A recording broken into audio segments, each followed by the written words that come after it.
Mic కొద్దిగా sound. Shri Nimmala Ramanaidu గారు, నాదెళ్ల మనోహర్ గారు, వేదిక పైన గౌరవ శాసనసభ్యులందరికీ, స్థానిక శాసనసభ్యులు బాలరాజు గారికి, ఈ కార్యక్రమానికి చేసినటువంటి పునరావాసం కోసం త్యాగాలు చేసి భూమి అంతా కూడా పోలవరానికి ఇచ్చారు. ఇచ్చి ఈరోజు మీరు చూస్తే చాలా ఇబ్బందులు పడ్డారు. ఇంత మునుపు కూడా ఒకసారి మీరు చూస్తే చాలా తక్కువ డబ్బులు ఇస్తే ఆ రోజు నేను వచ్చినప్పుడు భారీగా పెంచి ఇమ్మీడియట్గా ఆ రోజు చూస్తే 14-19లో 4,311 కోట్ల రూపాయలు మీకు చెల్లించిన ప్రభుత్వం ఆనాటి ఎన్డీఏ ప్రభుత్వం, తెలుగుదేశం అని చెప్పి కూడా నేను మీ అందరికీ విజ్ఞప్తి చేస్తున్నా. ఆ తర్వాత మీరు చూస్తే నిన్నటి వరకు 5 సంవత్సరాలు బాధితుల్ని పట్టించుకున్న సందర్భమే లేదు. మీకోసం ఆలోచించిన దాఖలాలు లేవు. కడాన మిమ్మల్ని చూస్తే చాలా బాధేస్తుంది. నేనే మీకు ఒక భరోసా ఇచ్చాను.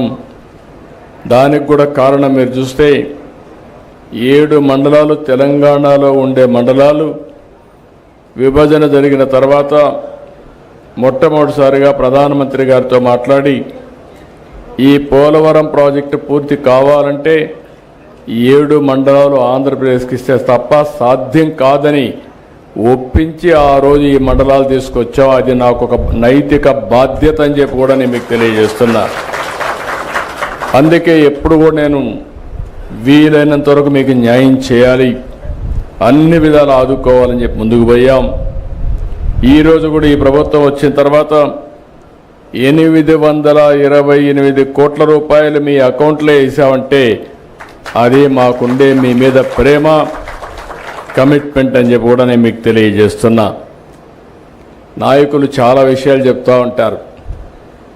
ఫ్రీగా వచ్చింది కాబట్టి ఆ రోజు మీరు చూస్తే అపోజిషన్లో ఉన్నాడు కాబట్టి 10 లక్షలు ఇస్తామని అనౌన్స్ చేసి వెళ్ళిపోయాడు. ఇచ్చాడా అని నేను అడుగుతున్నా. 5 ఏళ్ళు ఒక పైసా ఇచ్చాడా అని అడుగుతున్నా. వరదలు వస్తే మిమ్మల్ని చూశారా అని అడుగుతున్నా. మీకు వరదలు వస్తే ఎన్టీఆర్ మెమోరియల్ ట్రస్ట్ ద్వారా కాస్తో కోస్తో డబ్బులు మొబిలైజ్ చేసి ఆ రోజు నెహ్రూ కూడా ఇక్కడే ఉన్నాడు. అందరం గ్రామం తిరిగి కొంతవరకు మిమ్మల్ని ఆదుకున్న పార్టీ ప్రభుత్వం, ఆనాటి ప్రభుత్వం పార్టీ అని చెప్పి కూడా నేను మీకు తెలియజేస్తున్నా. అయితే రేపు మళ్ళా వచ్చి మీకు చెప్పచ్చు ఏదో చేసేస్తానని. ఏమీ చేసేటి ఏమి ఉండవు. వీళ్ళకి అధికారం తప్ప మీకు అన్యాయం చేస్తే ఒక యాంగిల్ చేశాడు. పోలవరాన్ని ఏం చేశాడో మీరు చూశారు. ఎప్పుడో పూర్తి అయిపోయి ఉండాలి. ఆ రోజు తెలుగుదేశం ప్రభుత్వం కంటిన్యూ అయి ఉంటే 2020కి పోలవరం ప్రాజెక్టు పూర్తయి మీ అందరికీ పునరావాసం కూడా ఇచ్చి మీరు కూడా ఇప్పటికి సెటిల్ అయ్యేవారు. ఈరోజు అవన్నీ కూడా పూర్తిగా దెబ్బతినే పరిస్థితి వచ్చింది. పోలవరం కూడా ఖర్చులు పెరిగిపోయినాయి.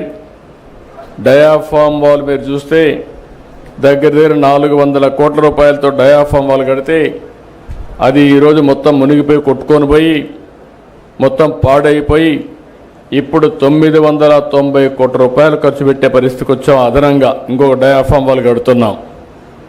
కనీసం ఈ డబ్బులు అనేది ప్రభుత్వం అంటే ప్రజాధనం ఎక్కడి నుంచో రాదు. ప్రజలు పన్నులు కడతారు. ప్రభుత్వం సమర్థవంతంగా ఎక్కడికక్కడ విషయాలన్నీ పరిష్కారం చేసుకుంటూ ముందుకు పోతాం. ఏ ఒక్క పైసా మేము ఖర్చు పెట్టినా అది మీకు చెందాలి. మీ డబ్బులు ప్రజల సొత్తు, మళ్ళా ప్రజల కోసమే ఖర్చు పెట్టాలి తప్ప దుర్వినియోగం చేసే హక్కు ఎవరికీ లేదని కూడా విజ్ఞప్తి చేస్తున్నా. అందుకే ఈరోజు ఒక సిస్టమేటిక్గా మీరు చూస్తే ఎప్పుడైనా పోలవరం ప్రాజెక్టు కడితే 5 సంవత్సరాలు ఆ ముఖ్యమంత్రి ఎప్పుడన్నా కనపడ్డా?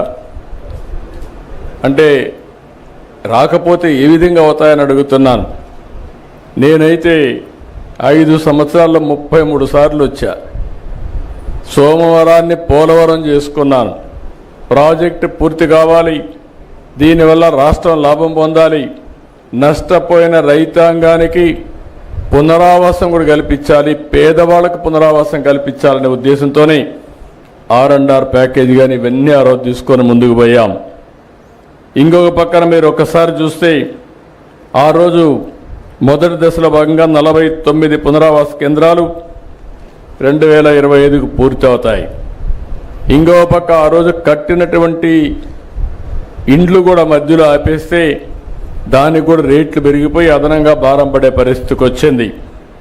ఏదేమైనా 49 గ్రామాలు ఉన్నాయి, 17,717 పీడిఎఫ్లు ఉన్నాయి. ఇవన్నీ కూడా ఎంత తొందరగా వీలైతే అంత తొందరగా చేయడానికి ముందుకు పోతాం. ఇప్పుడే మిత్రులు ఒక విషయం చెప్పారు, కొంతమంది పేర్లు కూడా డిలీట్ అయినాయి, బయట పోతే అవన్నీ కూడా ఇవ్వడం లేదని చెప్పి అడ్మినిస్ట్రేషన్కి చాలా స్పష్టంగా ఆదేశాలు ఇస్తున్నా. జెన్యూన్గా ఉండే ప్రతి ఒక్క పైసా కూడా మీకు పే చేస్తాం, ఎక్కడ దానికి అనుమానం అవసరం లేదు. కానీ అదే సమయంలో కొంతమంది మోసం చేసే వ్యక్తులు కూడా ఉంటారు, అలాంటి వాళ్ళ పట్ల అప్రమత్తంగా ఉండండి. ఇది గవర్నమెంట్ ఆఫ్ ఇండియా ఇచ్చే ప్రాజెక్టు, డాక్యుమెంటరీ ఎవిడెన్స్ కరెక్ట్గా లేకపోతే మనం కానీ ఎక్కడన్నా అన్నీ బాగా జరిగి ఒక చిన్న విషయంలో ఎక్కడన్నా తప్పు జరిగినా అది టెక్నికల్గా కావచ్చు, లేకుంటే ఏ విధంగా తప్పు జరిగినా మళ్ళా మనందరికీ చెడ్డ పేరు వస్తుంది, ప్రాజెక్టుకే ప్రమాదం వస్తుంది. ఈ విషయం మీరు గుర్తుపెట్టుకోవాల్సిన అవసరం ఉంది. 5 సంవత్సరాలు ప్రాజెక్టు డబ్బులు ఖర్చు పెట్టలేదు, వచ్చిన డబ్బులు డైవర్ట్ చేశారు. దానివల్ల మీరు చూస్తే ఈరోజు పునరావాస కార్యక్రమాలన్నీ మళ్ళీ కొత్తగా టెండర్లు పిలిచాం. ఈరోజు సిమెంట్ రేటు పెరిగింది, ఖర్చులు పెరిగాయి, ఎప్పటికప్పుడు ఇన్ఫ్లేషన్ ఉంటుంది. మళ్ళీ అదనంగా 500 కోట్ల రూపాయల ఖర్చు అయింది. అంటే ప్రాజెక్టు వల్ల సకాలంలో పూర్తి అయింటే మీరు కూడా జీవితాల్లో సెటిల్ అయ్యేవారు. ఈ నీళ్లుగానుంటే వ్యవసాయం బాగా జరిగేది, అదనపు ఆయకట్టు వచ్చేది, ఆదాయం పెరిగేది. ఇంకొక పక్కన హైడల్ ప్రాజెక్ట్ మీరు చూస్తే పవర్ జనరేషన్ కోసం పెట్టింది, బాగా లేట్ అయింది కాబట్టి దగ్గర 2,500 కోట్ల రూపాయలు ప్రభుత్వానికి వచ్చే ఆదాయం పోయింది. ఇంకొక పక్క అదనపు భారం పడే పరిస్థితికి వచ్చింది. ఇలాంటి చాలా సమస్యలు వచ్చాయి. ఏదేమైనా ఒకటే హామీ ఇస్తున్నా, 2027కి పునరావాసం పూర్తి చేయాలని ఒక సంకల్పంతో ముందుకు పోతున్నాం.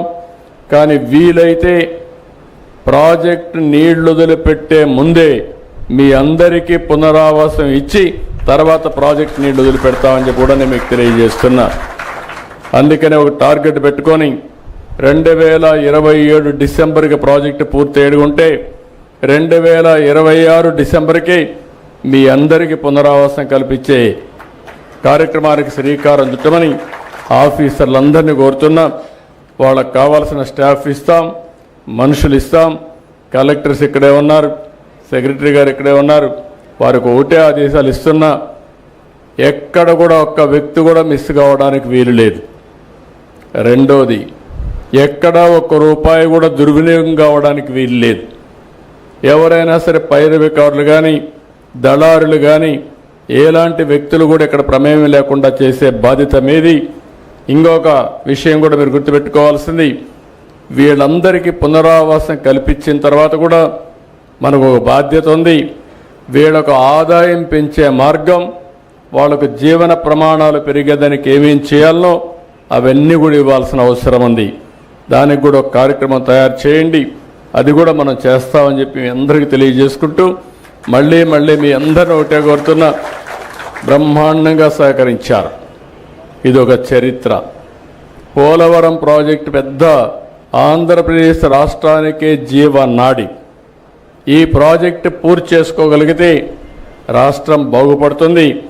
దానికి త్యాగం చేసిన మీకు కూడా న్యాయం చేయాల్సిన బాధ్యత ప్రభుత్వం పైన ఉందని మరొక్కసారి మీకు తెలియజేసుకుంటూ మళ్ళీ మిమ్మల్ని అందరినీ కోరుతున్నా, మీరు ఏమి ధైర్యంగా ఉండండి.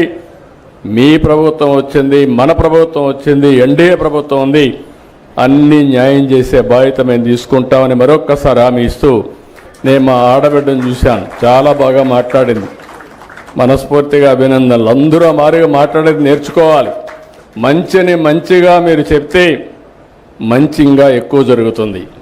అట్లా కాకుండా మంచి చేసిన వాళ్ళకి సహకరించకపోయినా అది తప్పే అవుతుంది. ఆ విషయం మీరు గుర్తుపెట్టుకోవాలి.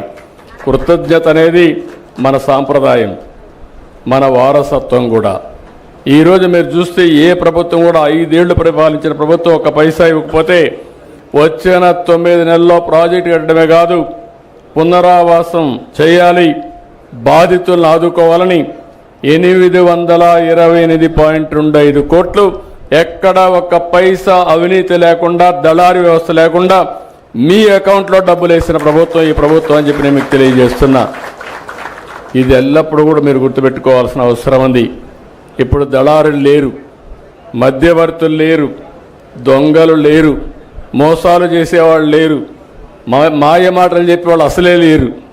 చేసే పని చెప్తాం, చేసి చెప్పడమే కాకుండా చేసి చూపిస్తామని మరొక్కసారి మీ అందరికి హామీ ఇస్తూ, ఈరోజు గిరిజనులు ఉన్నారు ఇక్కడ. ఎక్కువ త్యాగం చేసింది గిరిజనులే త్యాగం చేశారు. నిన్న కూడా నేను సమీక్ష చేస్తే మైదానంలో ఉండే వాళ్ళకంటే ఎక్కువ ఆదాయం పెరిగింది నేను వచ్చిన తర్వాత ఎవరికి పెరిగిందంటే ఈ గిరిజనులకే పెరిగింది. పాడేరు కానీ, అరకు కానీ మొత్తం కూడా అన్ని ప్రాంతాల వాళ్ళకి న్యాయం జరిగింది. మొన్నే ఒక మాట చెప్పాను, ఇండ్లు కట్టే కార్యక్రమంలో కూడా గిరిజనులందరికీ 75,000 రూపాయలు అదనంగా ఇచ్చి మీకు ఇండ్లు కట్టించే బాధ్యత తీసుకున్నాం. ఇది మాకు మీ పట్లుండే అభిమానం, ప్రత్యేకమైన శ్రద్ధ అని చెప్పి కూడా నేను మీకు తెలియజేసుకుంటూ మరొకసారి ప్రతి ఒక్క గిరిజనులకు విజ్ఞప్తి చేస్తున్నా, ఈ ప్రభుత్వం మీ ప్రభుత్వం, తప్పకుండా ఆదుకుంటాం. ఐటీడీఏ ప్రాజెక్టులు ఉన్నాయి. ఇంకో పక్క ఈ పోలవరం ప్రాజెక్టు పునరావాసం ఏదైతే ఉందో బాధితులు ఉన్నారో మీ మీద ప్రత్యేకమైన శ్రద్ధ పెడతామని మరీ చెప్తూ అందరికీ నమస్కారాలు, ధన్యవాదాలు. Thank you. నమస్కారం. ఈ వీడియో నచ్చితే లైక్ చేయండి. అలాగే మా ఛానల్ ని ఫస్ట్ టైం కనుక చూస్తున్నట్టయితే ఇప్పుడే సబ్స్క్రైబ్ చేసుకుని పక్కనే ఉన్న గంట సింబల్ ని యాక్టివేట్ చేసుకోండి. అప్పుడే మేము పెట్టే ప్రతి వీడియో మీకు నోటిఫికేషన్ గా వస్తుంది. అలాగే ఈ వీడియో పూర్తిగా చూసినందుకు ధన్యవాదాలు.